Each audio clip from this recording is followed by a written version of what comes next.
ప్రజాకవి కాళోజీ నారాయణరావు జయంతిని మంగళవారం ఘనంగా నిర్వహించారు. సమీకృత జిల్లా కార్యాలయాల సముదాయ భవనం, న్యూ కలెక్టరేట్లోని కాన్ఫరెన్స్ హాల్లో జిల్లా వెనుకబడిన తరగతులు సంక్షేమ శాఖ ఆధ్వర్యంలో అధికారంగా నిర్వహించిన జయంతి వేడుకల్లో Nizamabad rural MLA doctor R Bhupathi Reddy, collector T Vinay Krishnareddy ముఖ్య అతిథులుగా పాల్గొన్నారు. జ్యోతి ప్రజ్వలన చేసి కార్యక్రమాన్ని ప్రారంభించిన అనంతరం కాళోజీ చిత్రపటానికి పూలమాలలు వేసి ఘనంగా నివాళులర్పించారు. కాళోజీ నారాయణరావు అందించిన సేవలను వక్తలు కొనియాడారు.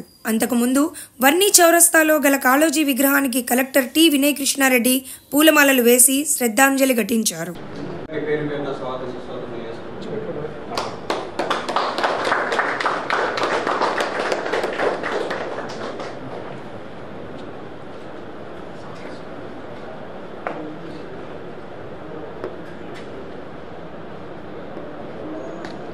మరి రఘువీర్ నారాయణరావు లేదా కాళోజీగా పిలువబడుతున్నటువంటి మన కాళోజీ నారాయణరావు గారు ఆనాడు కన్నడ, కర్ణాటక మరియు మహారాష్ట్ర, తెలంగాణలోని కొన్ని ప్రాంతాలలో కలిపి ఆంధ్ర రాష్ట్రం, హైదరాబాద్ రాష్ట్రంగా పరిపాలిస్తున్నటువంటి రోజుల్లో వారి అమ్మవారిది కన్నడ, అలాగే పుట్టుక చావు తప్ప తన జీవితం మొత్తాన్ని తెలంగాణ కొరకై అర్పించినటువంటి మహోన్నతుడు, మహనీయుడు. మరి వారిని సందర్భంగా మనందరం మననం చేసుకోవాల్సి. ఆనాడు రజాకారుల నిక్కచ్చిగా ఘాటుగా స్పందిస్తూ నిజాం వ్యతిరేకంగా పోరాడినటువంటి మహనీయుడు. నా గొడవకు సంతృప్తి, అన్యాయాన్ని అంతమొందిస్తే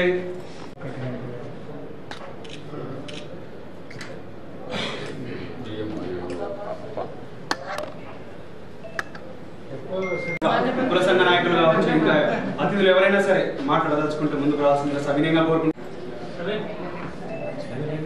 ఈరోజు తెలంగాణ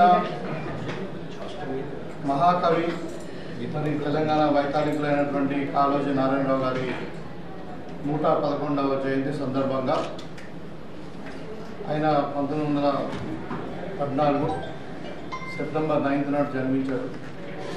తర్వాత తర్వాత వరంగల్లో స్థిరపడినటువంటి సందర్భం అంతా కూడా మనకు తెలుసు. ఇది ముఖ్యంగా కాళోజీ నారాయణరావు గారి వాళ్ళ యొక్క రచనలు, ఆయన ఎప్పుడు కూడా ఏంటంటే అన్యాయానికి వ్యతిరేకంగా పోరాటం చేసేటువంటి వ్యక్తి.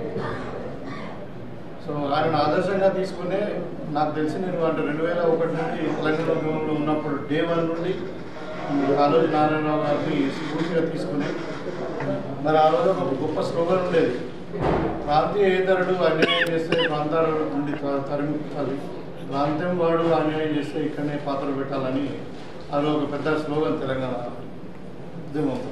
సో కాళోజీ నారాయణరావు గారి రచన, కాళోజీ నారాయణరావు గారి యొక్క అంటే ఈ అభ్యుదయ భావాలు, తర్వాత వాళ్ళ యొక్క ఆలోచన విధానమే మరి తెలంగాణ ఉద్యమానికి పునాదిగా మారింది. ఎందుకంటే తెలంగాణ ఉద్యమం అన్నది ఒక మనం అందరం అనుకున్నాం ఏంటంటే నీళ్లు నిధులు నియామకం మీద జరిగిందని అనుకున్నాం.